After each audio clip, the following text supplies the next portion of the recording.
Mi hermana Velázquez, comprendo totalmente esa apreciación suya, porque sí parece algo ficticio cuando vemos esta cifra de crecimiento económico para el país, tomando en cuenta el comportamiento que ha tenido Honduras en los últimos años y más que todo después de la pandemia.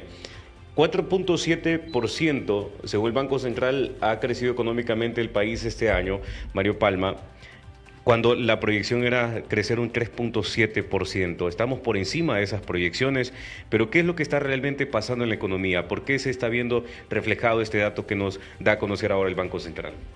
Bien, tal cual usted lo apunta, ¿verdad? Cuando nosotros miramos el informe de actividad económica del mes de mayo, observamos que efectivamente hay un aumento en la dinámica de la economía nacional de 4.7. Y eso es bueno, hay que reconocerlo, es bueno que la economía se esté dinamizando.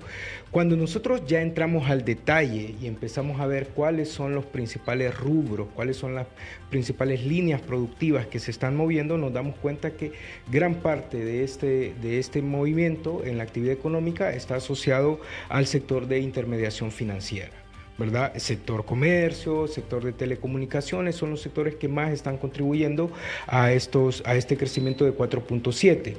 Y hay tres sectores que son importantes en cualquier economía y obviamente en la economía nacional porque son los demandantes de mano de obra, que son el sector construcción.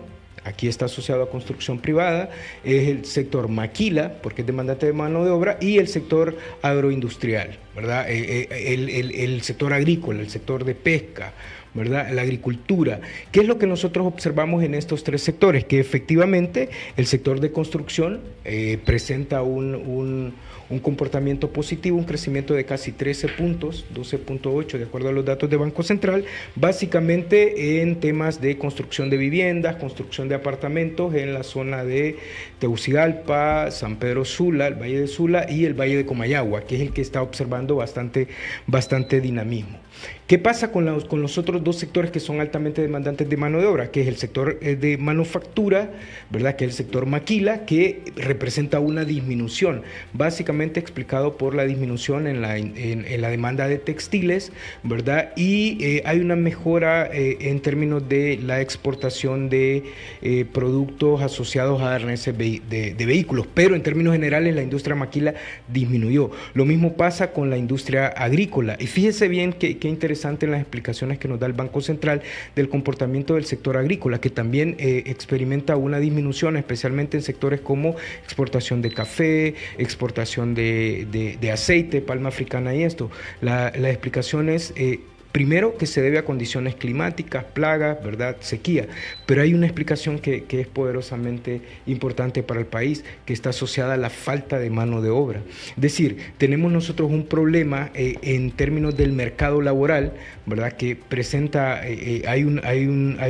decimos los hondureños estamos migrando porque no hay oportunidades de trabajo, miramos que los sectores que crecen es el sector asociado a la intermediación financiera, al sector de comunicaciones, ¿verdad?, que no son grandes demandantes de mano de obra, y en los sectores que son demandantes de mano de obra, entonces no están creciendo. Y una de las razones que aducen, aparte de los temas climáticos, tiene que ver con el acceso a mano de obra. Entonces ahí vale la pena hacer un análisis mucho más profundo de qué es lo que está pasando. ¿Cómo es posible que los hondureños, digamos, que no tenemos empleo, pero en estos sectores que son altamente demandantes, una de las razones para no crecer, de acuerdo al Banco Central, es que no hay mano de obra? Justamente eso le iba a consultar. Para ver reflejado este crecimiento económico en desarrollo económico, se tendría que crecer entonces en otros sectores que se han quedado estancados. Exactamente, en sectores que son demandantes de mano de obra. Pero mire qué interesante, porque ¿qué es lo que está pasando en la economía nacional? Y aquí sí hay que hacer un llamado a todos los actores. Todos tenemos que preocuparnos de qué es lo que está pasando.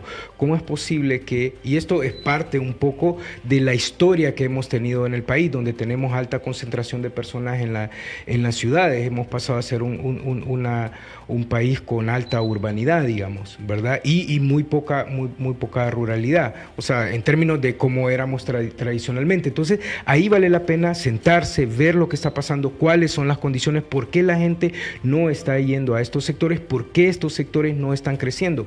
Por ejemplo, si el tema es climático, bueno, entonces sabemos que todos los años vamos a estar afectados por temas de sequía o por exceso de lluvia, entonces hay que tomar decisiones al respecto de evitar que estos fenómenos nos sigan afectando. Pero mientras nosotros no tomemos esas decisiones de enfrentar de manera eficiente los desafíos climáticos, entonces vamos a seguir con lo mismo, vamos a seguir creciendo en sectores que no son altamente demandantes de mano de obra. Por otra parte, licenciado Mario Palma, la inversión extranjera se continúa yendo del país. Vemos que, por ejemplo, en El Salvador, el embajador de Estados Unidos hace un llamado a los empresarios a invertir, y en Honduras vemos una afrenta entre el gobierno y la representación de Estados Unidos en el país.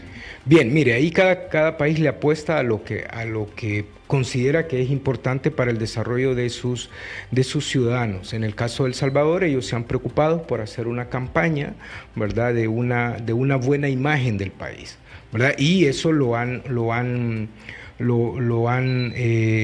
aprovechado, y también han hecho no solamente una buena campaña, sino que han tenido temas de políticas públicas que van asociadas al tema de seguridad ciudadana, el tema de que tienen un líder, digamos, que es aceptado y prácticamente es admirado por muchos a nivel mundial, ¿verdad? Entonces, eso, digamos, genera una buena imagen al país, ¿verdad? Y han hecho algunas reformas en términos de buscar industrias tecnológicas, ¿verdad?, inversiones tecnológicas. Entonces, sin duda alguna, el hecho de que el representante de Estados Unidos en El Salvador haga un llamado a los inversionistas estadounidenses a ir a El Salvador es importante. ¿Por qué es importante? Estados Unidos es el principal socio comercial de casi todos los países de Centroamérica.